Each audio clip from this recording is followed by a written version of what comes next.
Hi, good afternoon, and welcome to our Parent University workshop this Thursday, or this afternoon. Today we are dedicated to the class of 2021. So this is dedicated to the seniors who are getting ready to move into the next part of their educational journey. So families of seniors and seniors, we are so glad you are here. If you're not a family of a senior or a senior in high school, it's never too early to start planning for postgraduate and post-high school work. So we're glad all of you are here joining us this afternoon. Before we get started in our workshop today with Ms. Sylvia Womack, I want to take a moment to invite all families in Long Beach Unified to a local control and accountability plan community forum. It's going to be hosted next Saturday, April 24th. It's going to be a virtual community forum from 10 o'clock in the morning to 12:30 in the afternoon.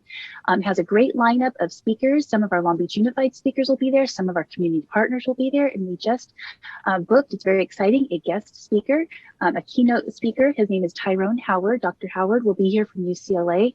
He's going to be moderating and also giving a keynote address. So we'd love to see all of our families at this LCAP community forum, where we are going to be talking about stakeholder input in our community plan, contribution to next year's 2021-2022 spending plan, and you'll also learn strategies to help support your student success. So all community members are invited to join us. Please look for more information and a flyer and a link to sign up in your emails in the next week or so. So before we continue with today's parented workshop, I wanted to plug the community forum. But back to what's happening today. Let me get back to this slide here, if it'll let me advance. There we go. The college process. So back to the seniors. Whether our seniors this year, whether they are heading to a 4-year or a 2-year or to a work study program next year, Ms. Sylvia Womack is going to be giving us lots of great information. She's our poly career counselor, college and career counselor. Ms. Sylvia Womack is here with us today. So without further ado, I'm just going to pass it over to you, Ms. Womack. Let me stop screen sharing so you can jump in. And again, thank you to our Long Beach community. Thanks for being here with us today. Thank you, Rebecca. Thanks. All right, let me get on here.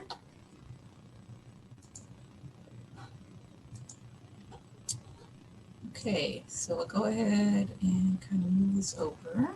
If I can make it small. Oh, that's fine. All right, so completing the application process. So I'm sure most of you have thought that the hard part is over, getting your applications in. You thought that was a tough decision, but I think this is probably going to be the harder decision as you go through the next few weeks, if you haven't already decided what school to accept your admissions to. So there's a few things we're going to talk about how to do that for the 4 universities. We'll also cover information for students who are either going to Long Beach City or any community college.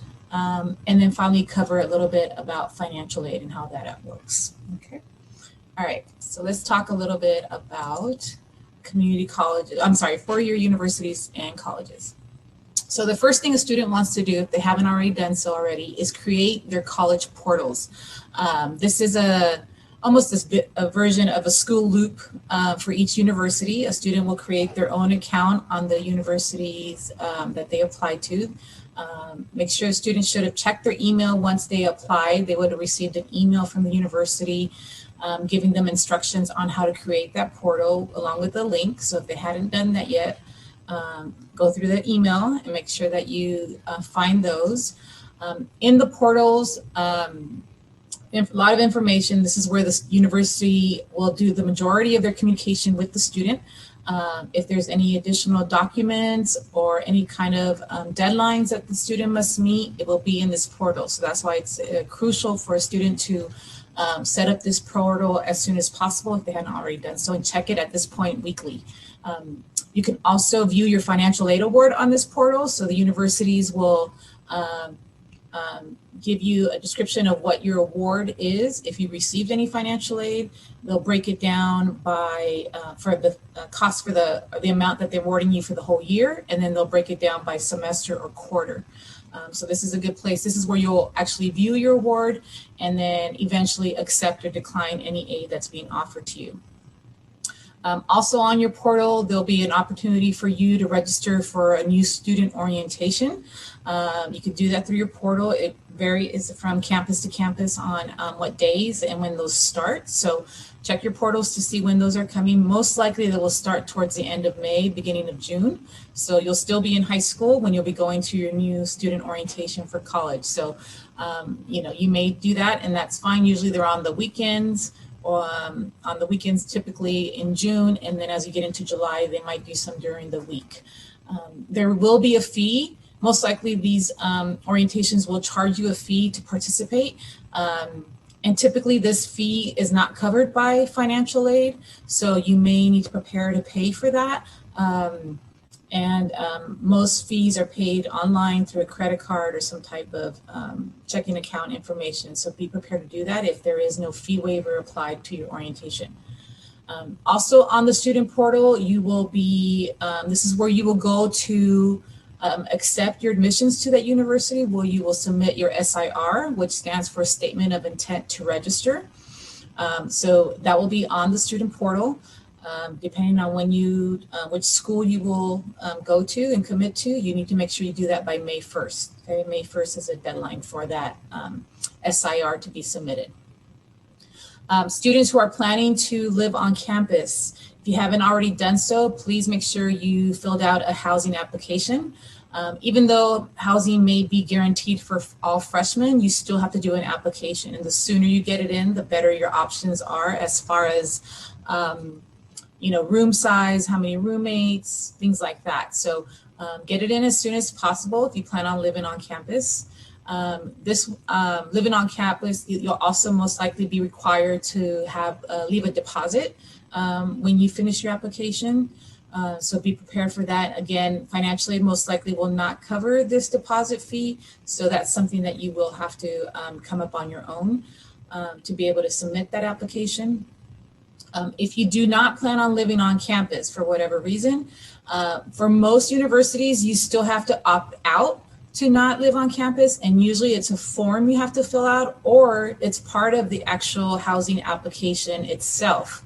And you may have to go in and start the application, but when you get to a certain section of the application, it'll give you the option to opt out. And you would hit that box or that check box, and then it will at least identify you as a student who is not planning to live on campus. So please make sure you check with your school's website to see what their process is for students not living on campus and opting out. It's for some schools, it may not be automatic. So you want to make sure that you follow the steps that are necessary for the school that you're attending.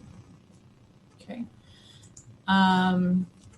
Again, May 1st is the nationwide deadline to accept admissions. So that's decision day for everybody attending a four-year university, in-state as well as out-of-state, private, state schools, all types of school, out-of-state schools. So please make sure you don't miss this date, okay? If you miss the date, you've lost your admissions to that campus and you've lost your seat. So please, please, please make sure you do it before May 1st, okay, by the end of the day. Also, again, there'll be a fee required when you submit your admissions. If you're not awarded a fee waiver, now for some students here, where this is one area where financial aid may cover the fee. It's all based on your financial aid award, but you will know once you submit your SIR whether a fee is required or not. It'll either say fee waiver applied, or it'll give you a balance to pay. So if you don't have that fee waiver, make sure you have a credit card ready to pay that balance to commit yourself.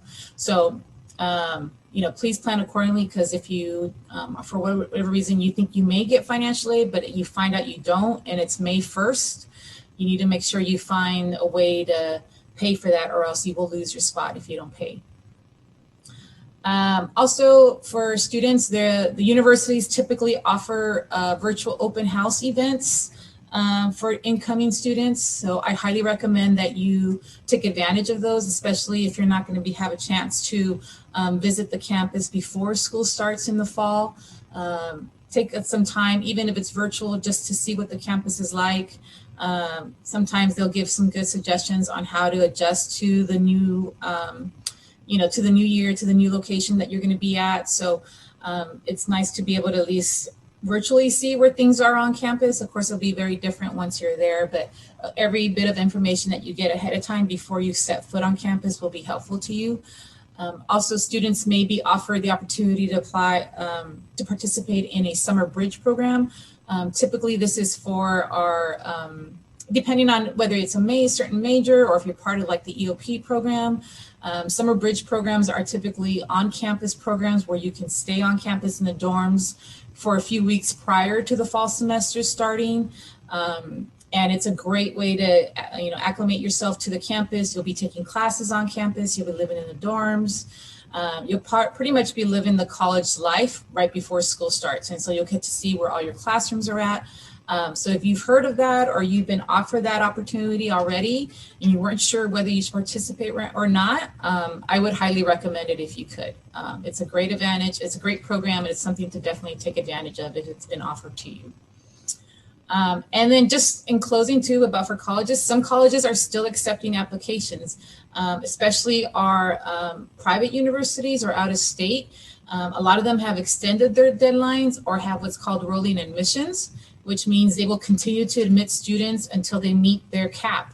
And so some of them probably haven't met their cap yet for this year incoming fall semester, or even maybe after May 1st, once the student has submitted their intent, they might have more space available because students have chosen maybe not to accept their admission. So know that still are many colleges out there that are still accepting applications. And you can definitely find them more on this Common App website. I put all these hyperlinks on our presentation so you can go directly to them. So going on here and just creating an account and doing a search will help you identify which colleges are still accepting applications if you're interested in that. Okay, and I'm going to stop here for questions. And if there's any questions before we move on to the next category. Hi, Sylvia. Yeah, so far no questions have come through yet. So I think I think we're good. I'll keep you posted if some more come through. For our families watching, there is a Google link right below our screen here. If you have some questions, you can go ahead and type them in. So, but none yet. Great. Then I'm doing a good job. You are. That's good. Okay. So let's move on to community colleges in Long Beach City, specifically Long Beach City, just because so many of our students do end up going that route. But again, it's not too late to apply to community colleges. Community colleges do not have a deadline per se. Obviously, the sooner you can apply, the better. But I always recommend that students apply to a community college just as a backup, even if they've already applied to 4 universities and they're still trying to decide which one to go to, especially if you haven't gotten, let's say, your financial aid award yet, or even if you have gotten your award and it maybe isn't enough to what you expected, and you know there's going to be a lot of out of your pocket costs. So I highly recommend you go on and just go ahead and get started on the applications for the community college and get that in. And if you choose not going there, then that's fine. But at least you have your application in. This one less thing that you'll have to do. So if you do plan on applying to a community college, you'll start here at the CCC Apply website. This is the one general website for all community colleges in California. And you basically would go here, select the school that you want to attend, and then hit apply, and it'll follow the instructions on how to create your account. You'll create an account first on the CCC Apply website. And then once you create that account, you'll be issued a CCC ID. You'll want to make sure you write that number down. Once you've completed and received your ID, it then leads you to the campus's specific application to fill out. So in a sense, there's 2 accounts that you'll be creating, one for California community colleges and then one for the campus that you're going to be applying to. Okay, but this is where you'll get started. And then to go specifically to Long Beach City, if you still are in need in filling out your Long Beach City application, again, there's still time. Long Beach City has provided several videos and guides on how to fill out their application. So this link takes you directly to their site.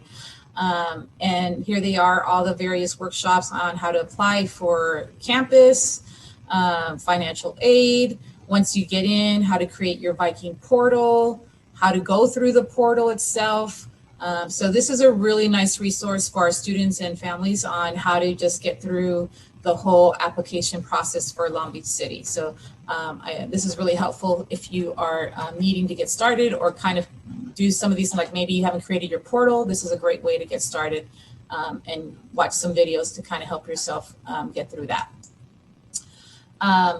In addition, Long Beach City has what's called a check-in day on May 4th. If for whatever reason after May 1st, you didn't make a decision of which campus you're going to, you decided, no, I'm not going to any of the 4 years that I've chosen. I am going to go to a community college after all. You still have time again. On May 4th, there's this event called Check-in Day, where it's kind of a one-stop shop. You go in and you complete all these tasks in one day. This is the registration form where you can go in and create a registration and save yourself a spot. And then they will send you all the registration information after that. And I believe, I'm not sure if this is going to be a virtual event or if it'll be an on-campus event. But either way, you'll be able to complete all these tasks, even if it is virtual.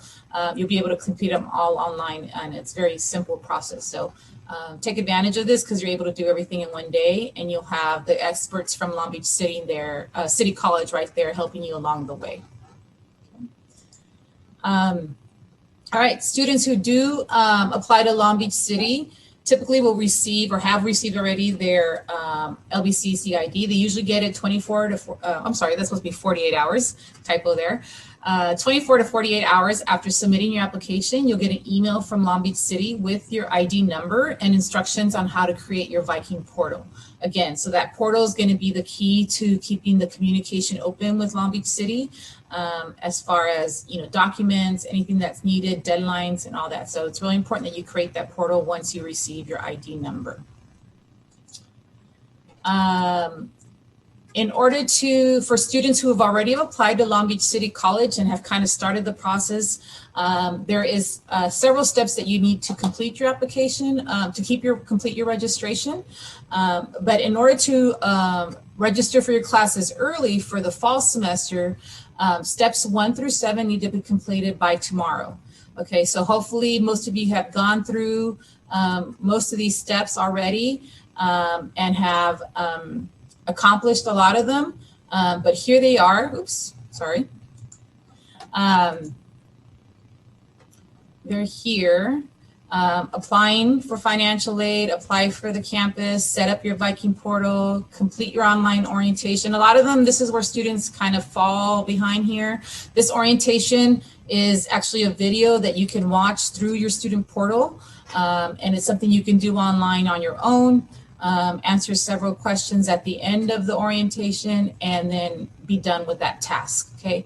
And then these agreements are agreements that you find again on your student portal, and here they'll give you instructions on how to get to that, but you need to go through those agreements and select. It's basically the agreements for the College Promise and or the 2.0, where you'll be able to either receive free tuition for 2 years or transfer to Cal State Long Beach once you're done at Long Beach City College. So those are the agreements they want you to make sure you go through and complete. And then steps 6 and 7 are basically, again, through your student portal, identify your placement information. They want to know, like, what level English class have you completed? What level math class have you completed? What were your most recent grades? And they use those, that information to place you in your English and level math class at Long Beach City. So it's really important that you complete this so that when you meet with a counselor to pick out your classes, this placement information will be already there, and your counselor will know exactly which class, which level math class and which level English class to place you at. Okay, and so this is basically taking the place of the assessment that we used to do years ago, where students would have to test into level English math. Now it's just some questions asking you about what you've completed in high school, and that's going to be your placement. So there is no more testing involved. So please make sure you get through this as well. And then step 7 is going to be when you'll meet with a counselor to talk about your classes. So as you can see, it's really important that you finish steps 1 through 7 by tomorrow. Now, you probably won't be meeting with your counselor by tomorrow, But at least if you have steps 1 through 6 completed, then they'll have you set up a meeting to be able to meet with a counselor to identify your classes and do this educational plan, student educational plan with you. I know they just started with that recently. We had, I think, a couple of sessions during the break, and they reached out to some students who had already completed what steps 1 through 6. And met with a counselor already. So if that's your student, that's great. Congratulations. You're one step closer to registering for your classes. You'll be able to accomplish that as soon as possible. So then once we do that, then it'll be the other 3 steps that are needed to complete the registration at Long Beach City, which is to register for classes, pay for your fees, and then get ready for day 1. Okay. So if you, like I said, haven't started the application process, you can, hopefully, maybe if you apply today, you can get your email by tomorrow with hopes that you get it tomorrow, and you can do steps 2 through 6 in one day. So it's just a matter of getting your application in, because it does take 24 hours, usually 24 to 48 hours, hopefully 24 because tomorrow's a deadline. But even if you get it, let's say Saturday evening, I would say go in and finish the steps anyways, and maybe they'll be willing to make an exception if you're just one day behind or something. I'm not sure, but try anyways and see what happens. But if you're not able to get it in by tomorrow, it's okay. You still have to finish the steps. You may not be able to get early registration, but you'll still be able to register for your classes. And you get choices to be able to pick your classes. That's not going to be a problem. That won't keep you from registering for classes come the fall. Okay. All right. And then I also wanted to mention that Long Beach City does have an honors program for some of our students who, let's say, are, we're interested in going into a 4 university, but for whatever reason has chosen to go to Long Beach City for financial reasons or other reasons. But they want that challenge, a little bit more challenging academics. Their honors program is a great way to get that. Smaller classroom size, very student focused in that, the classrooms are smaller, the classes are taught by the professors, support throughout the 2 or 3 years that a student's there, easier transition to transfer to a 4 university through their TAG program, which is a transfer agreement program that Long Beach City has. So if you're a student who's, I would say above a 3, I think the GPA might be a 3.2 GPA requirement, consider doing the honors program just because it does give that additional support once you're at Long Beach City. And then in addition to the resources and help that you get from your high schools through the Career Center, each high school does have an outreach and recruitment specialist assigned to their high school. And they're available for one-on-one meetings as well as open Zoom office hours. So you can find that information on your high school's College and Career Center website. Or check with your head counselor if you don't have a College and Career Center at your campus, and find out who your contact person is. And you can set up appointments with the Long Beach City rep personally if you wanted to get some additional help with that. Okay. All right, so that concludes our community college. How are we doing? There are a couple questions now, Ms. Womack. So okay. We do have one. So there's one, I will just read it exactly. My son has applied and enrolled at LBCC for the summer. He also plans to attend in the fall. Does he have to complete any additional checklists? So if he just enrolled, yes. So he needs to make sure that he, for the fall, that he completed steps 1 through 6, like filling out the participant agreement, doing the placement information, so identifying what classes he took. So he should check his portal and go through the different tabs. There should be like a to-do list on the portal, and look on that to-do list to see if there's something that he's missing to complete his registration for the fall. Okay, perfect. Yeah. I hope that family is watching. And then we have another question here. My son spoke with a counselor last week regarding his courses at LBCC. So does that mean he's already completed steps 1 through 6? And then also, who should attend LBCC check-in on May 4th? Yeah, I'm so guessing that yes, means should if parents he, go, like, should parents okay. go with their student maybe?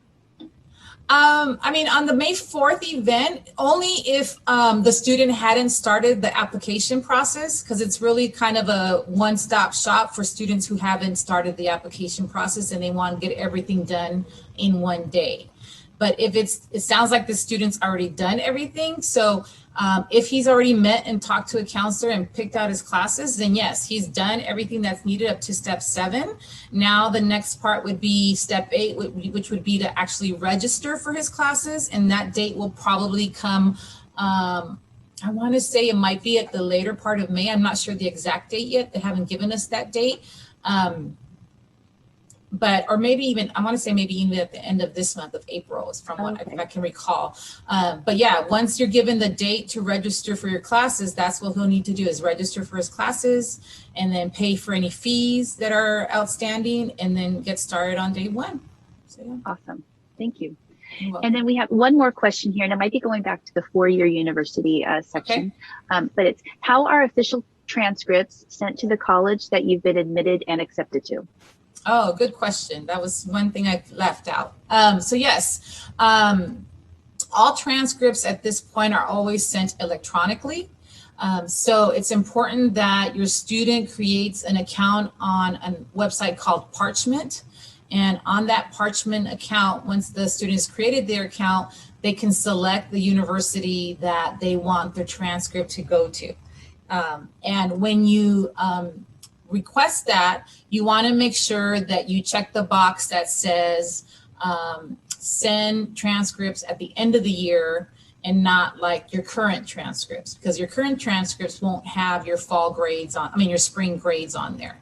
So they will give you the 2 options, whether you want them to send your current grade or your current transcript or hold till the end of the year. So you want to make sure you say hold to the end of the year.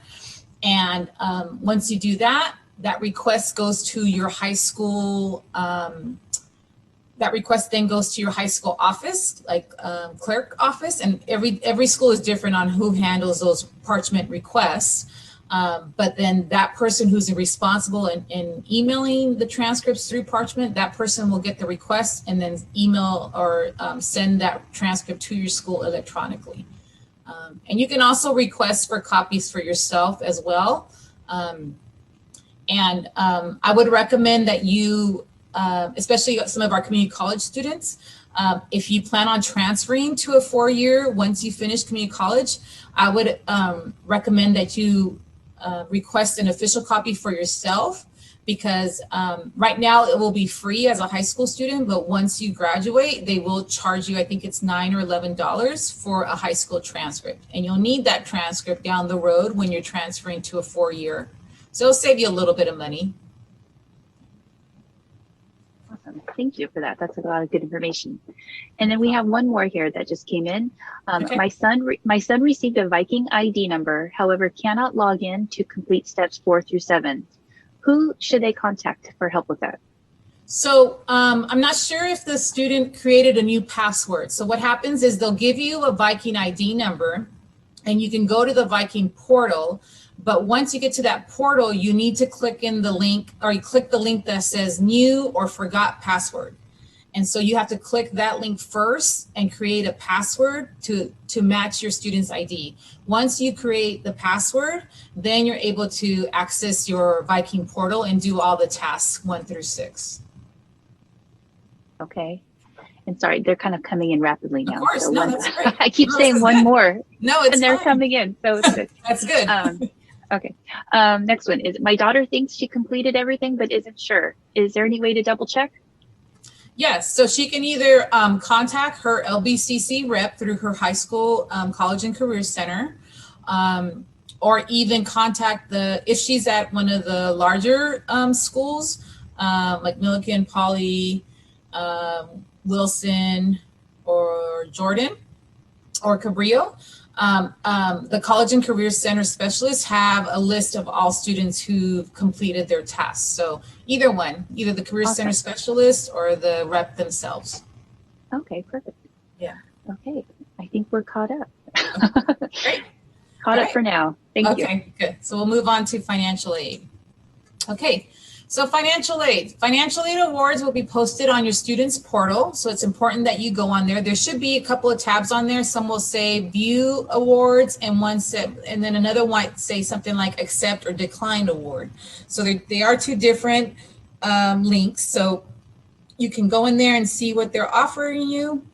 And then when you're ready to accept or decline an award, your amounts, you can go in there and do that. If you're offered a loan, you can say that you want to take the loan, but you don't have to take all of it out. You can take a portion of it out, even though you accept the whole amount. When it comes down to actually withdrawing the money, you can make that arrangement with your financial aid office and let them know that you just want a portion of the loan. Okay. Remember, everything that's not a grant, you have to pay back. So loans, well, exception, I'm sorry, not that, let me take that back. There are a few exceptions. So anything that says loan is obviously something that you're borrowing and eventually you have to pay back with interest, right? So just know that anything that's a loan, whether it's a loan given to the student or a loan given to the parent, either way, that money does need to be paid back. Everything else, grants, scholarships, work study, what else? Middle class scholarship, all that is free money, okay? Money that you don't have to pay back. So of course you want to accept all free money that they give you. And, feel at least at ease, know that it's something that you will not have to pay back, but the loans you will have to pay back eventually, okay? On your financial aid, there will also be on the student portal, actually. So the financial aid award will be on the portal, but then on the portal also there'll be a to-do list. And usually in that to-do list is where financial aid will indicate if they need any documents from you. For example, they might need proof of your tax transcript, especially if you didn't use the IRS data retrieval tool. They might need a transcript. They might need some documents that they have, that the university has, that they want you to fill out to confirm your household size.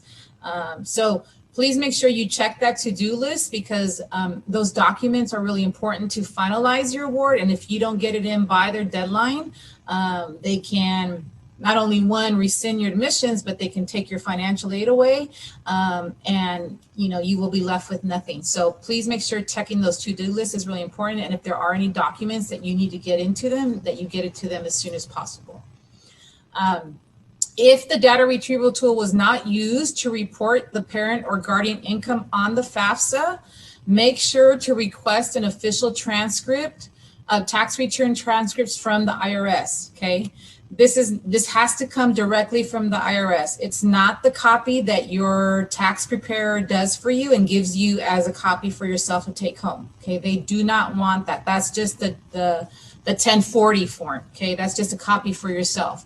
So the official transcript has to come from the IRS. You can request it online here. I put in a link. You can go in there and request it online here or by mail. These are the directions here. So you can do that if you'd like. Other ways in which you can request is by this phone number. This phone number is probably the easiest way to request a transcript, because it just makes it easier. You go through a phone prompt. They ask you for your social security number to punch in, your street address, and then they confirm it, and they'll let you know that your transcript will be to you within 10 business days. The online one is a little bit more technical, because they want to see, they need to match your social security with a creditor. So you either have to have a mortgage or some type of credit card or something like that that can match your social with the creditor. So it could be a little bit more daunting, but it is an option. I just make that option available to students. I would say the phone is the easiest way to get this completed. And it does take at least 10 business days for the transcripts to be mailed to you. So please, if you know now that you didn't use that data retrieval tool and you manually put in your income information, I would just call today, because eventually they will ask for that transcript. If it's not on your to-do list right now from the university, it's going to be asked from you, because most likely it will be asked from you, because your student would go through a verification process just to verify that the income you inputted is actually the income that you reported on your taxes. So it doesn't hurt to have that document ready when that request comes in from the university. Also, if a parent or guardian did not file a tax return for 2019, you will need to request a request for transcript of tax return and check box 7, which says verification of non-filing to the and mail to the IRS. So the form is a little deceiving, right? Because it says, it says that that you are requesting a transcript, but you didn't file a transcript. Oh, why are you doing that? That's weird. Anyways, this is this form that you'll need to fill out. Down here is a box where it says verification of non-filing. You'll check the box and mail it to the address that's on this form.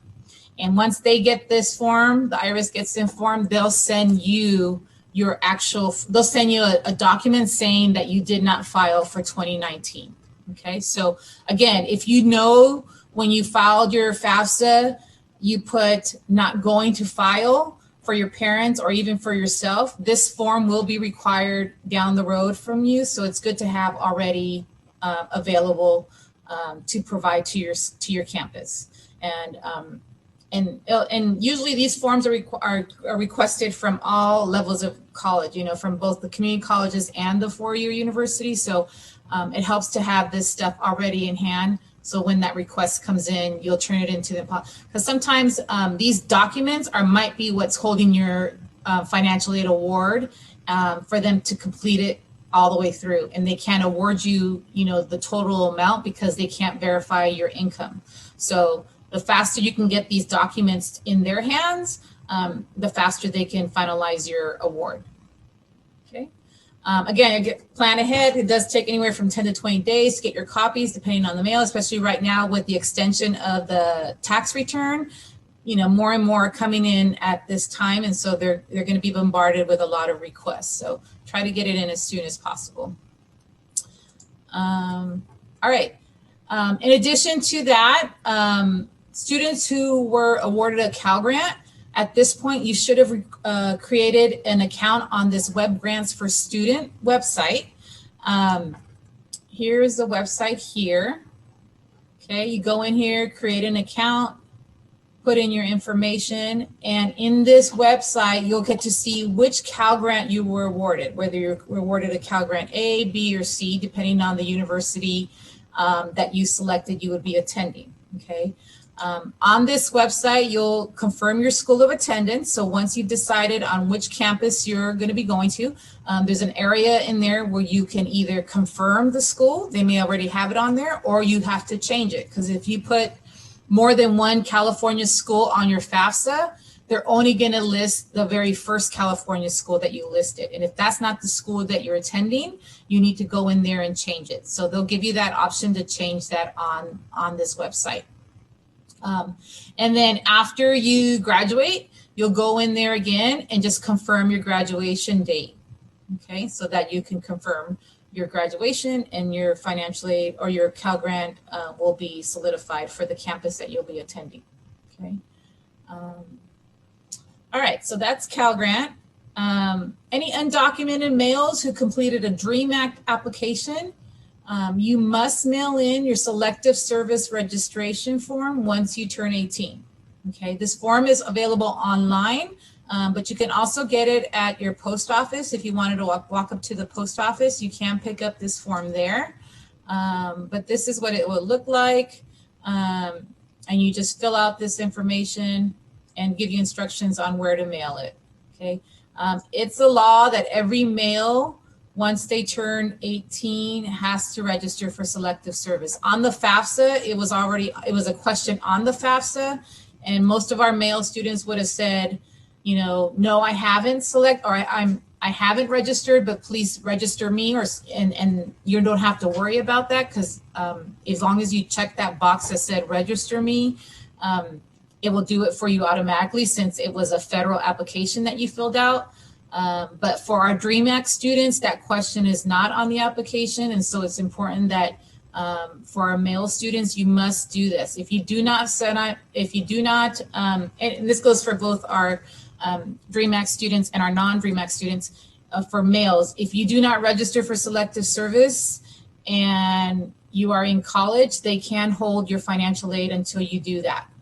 Okay, so please, go ahead and get it done, because it has to be done anyways. And you would hate for it to affect your financial aid in any way. Okay.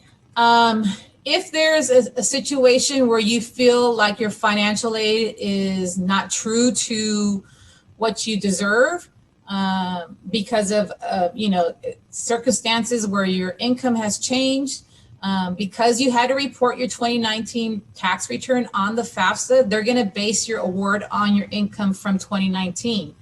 Okay, so a lot has happened between 2019 and now. And so if you really have experienced a big loss in income due to whatever, COVID, loss of hours, loss of a job, medical bills, whatever it is, it's definitely recommended that you contact the financial aid office at your university and explain to them your situation. And most likely they have an appeals process that you can go through.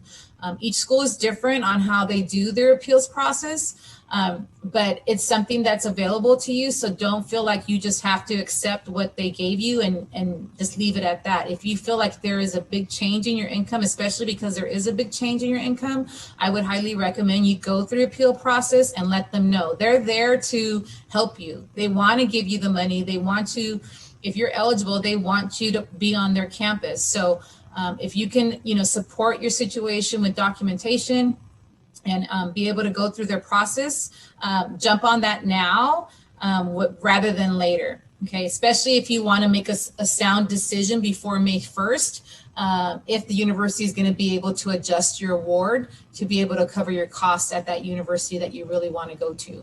Okay, so just know that that is available to you if you find yourself in that situation where you feel like the award wasn't enough and it's not true to your current income situation. Okay, and then finally, apply for scholarships. Scholarships are available. They're always available to you. Your college and career centers have scholarships listed all on their websites. There's different search engines where you can apply for scholarships. Right now, there's a lot coming in from local funders. So check in with your college and career center specialist and see what's available. Just kind of as a quick note, we have a scholarship that we offer every year. The Long Beach Rotary offers every year to our Long Beach graduates.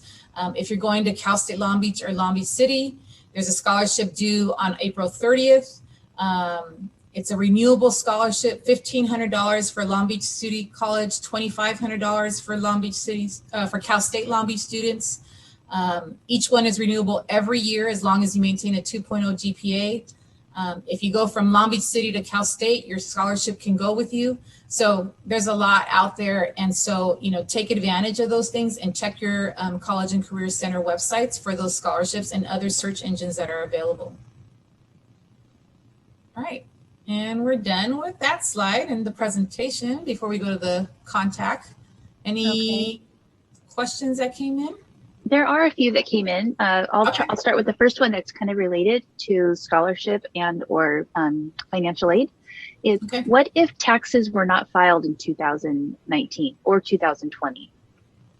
Okay, so you're going to want to, and if you reported that on your FAFSA or DREAM Act that you did not file, you're going to want to fill out that non-filing request form that I had put on, let me see if I can go back to there. This one here, request for a transcript for tax return, and select box 7 for verification of non-filing. Because the school will ask for this confirmation, and it can only come from the IRS. So you'll want to go ahead and request that now so that when the school asks for it, you'll have it ready to submit to them. Okay. And did you say that FAFSA awards were notified through student emails? No, so they will be notified through their student portals. So the portal that they created for each university, it would be part of the portal under the financial aid tab or box. And within that box or tab, there'll be a tab that'll say financial aid award. and then accept or decline financial aid. So it'd be two different like links within the financial aid umbrella of their portal. Okay, perfect. Okay, this one is going back to parchment and transcripts. Okay. The student is asking, when filling out a request on parchment, is the transcript that is sent considered official or unofficial? Yes, it will be official. It is an official transcript. Yes. Okay. And then we have one more here. Can you go to City College for just 1 year and transfer to Cal State Long Beach? I know it's more common to go for 2 years to City College and then transfer to Cal State, but what about 1 year at a City College before you transfer to a CSU or a UC school? Yeah, my understanding, and I don't have a lot of knowledge, but from what I've heard before is that you do have to have 60 credits before you transfer to a Cal State or UC. But I would definitely follow that up with checking in with your LBCC rep at each of your high schools just to confirm that, or even on their website, but I'm pretty sure it's 60 credits or 60 units that you have to complete prior to transferring.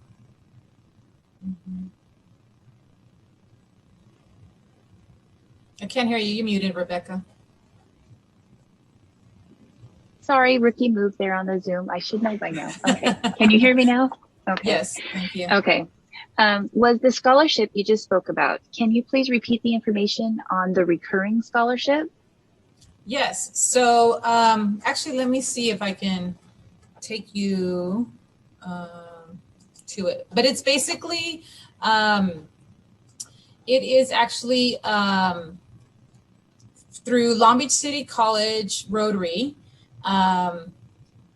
Let me see if I can find it real quick. And it's for students going to, I'm sorry, go ahead. For some reason, your links aren't showing on our screen. So okay. For the parents who are at home, this slide deck is right below our screen here. So if you go down below where it says resources, for all the families that are home watching, you can have access to all these links. So I know, Ms. Womack, I know you're trying to show us the links, but for some reason we're not seeing them. So oh, there it goes, I think. Oh, there it is. Something's happening. I don't know, but the screen's highlighted, so there is. Okay, on ours it's. Now it says it's paused. Is there a problem? Yeah, I'm not seeing it. It's just a black screen on my end. Yeah. But it's I think if you just speak it on the green slide, I think that's okay. But just so the families know that the links are available right underneath. Yeah. So I didn't put that link on. What I'll do maybe is put it in the chat. I don't know if you want to put it in the chat, or I can put it in the chat. It's basically Long Beach Rotary. You can just, even if you just search Long Beach Rotary, or Long Beach Rotary Traditional Scholarship. And that scholarship is for students going to Long Beach City or Cal State Long Beach in the fall. If a student goes to Long Beach City and they're awarded the scholarship, they receive $1,500 for the year. And they'll break that up into different payments, one in the fall, one in the spring. And as long as they maintain a 2.0 GPA and are enrolled in 12 units, they'll continue to get that scholarship. It's renewable every year up for 3 years. And then if in that 3 years a student transfers to Cal State Long Beach, then that scholarship will go to Cal State will go with them to Cal State Long Beach. Okay, but when you're at Cal State Long Beach, your money will get bumped up. So whether you transfer to Cal State Long Beach or you start at Cal State Long Beach, your scholarship is $2,500 and will continue to renew every year as long as you maintain a 2.0 with 12 units. And then at Cal State Long Beach, it's good up to 5 years. That's awesome. Thank you. Yeah, that's a nice one. Yeah, that is a nice one. Let's see, I think some more questions are coming through because we have a bit of a delay, but while I'm waiting for this question to kind of be typed on my end here, I did see one parent or student had asked earlier that if I missed the beginning part of this workshop, is there any way to get the information? And just so all of our families know, you can always access this workshop on our Parent University YouTube channel. This same link is also going to be available after this. So if you wanted to watch it again, you can use the same link and be able to watch this workshop from beginning to end. So if you did miss the beginning or you want to pass it on to a friend who might not have been able to be here today, please know that that link is always going to be a live working link. So you'll be able to see this presentation, using the link or on our YouTube channel. Okay. So just a plug for that. It Yeah. looks like no questions have come through since we've concluded. So if you want to talk about who they can contact at their campus, it looks like that's what you're going to talk Yes. about next. Yeah, so I went ahead and listed all the contacts at each of the campuses with their email addresses. So if you do have any questions regarding anything that we talked about today, or anything regarding college or career, feel free to link on any of these. I believe I got all the schools in. Yeah, I would say definitely reach out and let them know that you are in need of help or have any questions regarding the college process. If you're a junior checking in, get started early. It doesn't hurt to get started now and start even researching the schools now. Take the summer to really kind of hone in on what schools you're interested in, what majors you have. And I'm sure we'll see, we'll be able to help you come senior year to go through all the steps that you need to complete to make it a smooth transition as possible. Yeah, thank you. So much good information. And just to clarify, because when I'm looking at some of the high schools and I see a USC college advisor, that's not advising them just for USC. Correct. Correct. Yeah, they are actually advisors, college advisors, through a program that the school district is in collaboration with USC, and they are employees of USC, and they are students who are working typically on their master's program in some type of advising capacity, and they are assigned to the larger comprehensive high schools, and so they help us out with working with our seniors and helping them with the college application process. So they're kind of an additional resource. That's what I thought. I just wanted to clarify for any of the parents who are seeing that they're not advising to go to USC necessarily. They help on the whole process. Yeah. And I've met a couple of them. They're younger and they're fresh out of this system. So they have a lot of real world experience to help the kids with. So they're great. Right. Yeah. They are. They're a big help, and we're very grateful to have them. Awesome. Okay. Well, Ms. Womack, I thank you for being with us here today. I thank all of our parents who are watching us via YouTube. Thank you for spending your Thursday afternoon with us, and we will see you next Thursday. Have a great afternoon, everybody. Thank you.